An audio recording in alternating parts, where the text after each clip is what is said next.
Hello guys, এই দেখো আমরা মিষ্টির দোকানে দই নিচ্ছি। আর দই নিয়ে কোথায় যাব বলো তো? আমরা যাচ্ছি ননদের বাড়ি। দইটা নেওয়া হয়ে গেল, পয়সা দিচ্ছি। এবারে আমরা ননদের বাড়ির দিকে যাওয়ার জন্য টোটো ধরতে হবে। ওই যে টোটো দাঁড়িয়ে নেই, অবশ্য টোটো আসছে, টোটোর দিকে যাচ্ছি আমরা। এই যে আমি আর আমার মেয়ে টোটোতে বসে ননদের বাড়ির যাওয়ার রাস্তায় রওনা দিলাম।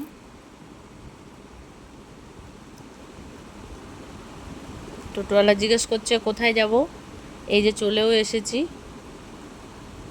ননদের বাড়ি। বেল বাজাবার আগেই আমার যা এসে দরজা খুলে দেবে।